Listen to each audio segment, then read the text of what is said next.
जय माँ दुर्गा। श्री दुर्गा सप्तशती 7वां अध्याय। चंड और मुंड का वध।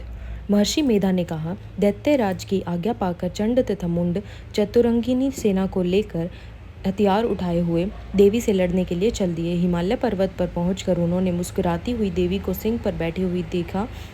जब असुर उसको पकड़ने के लिए तलवारें लेकर उनकी ओर बढ़े, तब अंबिका को उन पर बड़ा क्रोध आया और मारे क्रोध के उनका मुख काला पड़ गया, उनकी भ्रूकुटियां चढ़ गई और उनके ललाट में से अत्यंत भयंकर तथा अत्यंत विस्तृत मुख वाली लाल आंखों वाली काली प्रकट हुई, जो कि अपने हाथों में तलवार और पाश लिए हुए थी। वह विचित्र खड्ग धारण किए हुए थी तथा चीते के चर्म की साड़ी तथा नरमुंडे की माला पहन रखी थी।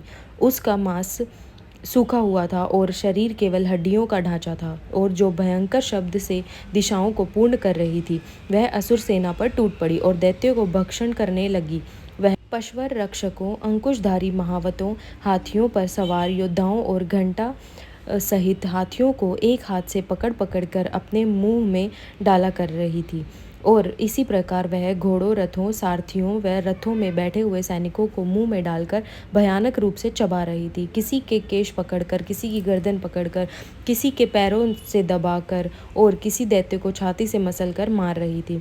वह दैत्य के छोड़े हुए बड़े बड़े अस्त्र शास्त्रों को मुंह में पकड़कर और क्रोध में भर उनको दांतों से पीस रही थी। उसने बड़े बड़े असुर भक्षण कर डाले, कितनों को रोन डाला और कितनी उसकी मार से मारे भाग गए।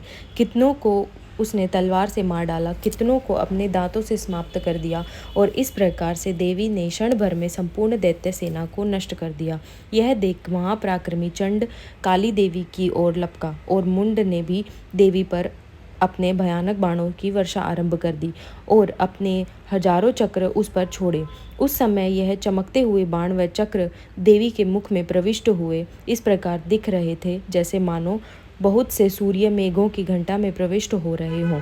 इसके पश्चात भयंकर शब्द के साथ काली ने अत्यंत जोश में भरकर विकट अट्टहास किया।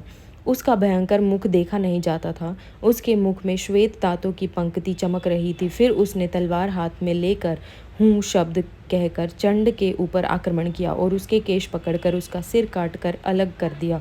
चंड को मरा हुआ देखकर मुंड देवी की ओर लपका, परंतु देवी ने क्रोध में भरे उसे भी अपनी तलवार से यमलोक पहुंचा दिया। चंड और मुंड को मरा हुआ देखकर उसकी बाकी बची हुई सेना वहां से भाग गई। इसके पश्चात काली चंड और मुंड के कटे हुए सिरों को लेकर चंडिका के पास गई और प्रचंड अट्टहास के साथ कहने लगी, हे देवी, चंड और मुंड दो मारकर तुम्हारी भेंट कर दिया है। अब शुंभ और निशुंभ का तुमको स्वयं वध करना है। महर्षि मेघा ने कहा, वहां लाए हुए चंड और मुंड के सिरों को देखकर कल्याणमयी चंडी ने काली से मधुर वाणी में कहा, हे देवी, तुम चूंकि चंड और मुंड को मेरे पास लेकर आई हो, अतः संसार में चामुंडा के नाम से तुम्हारी ख्याति होगी। जय माता दी।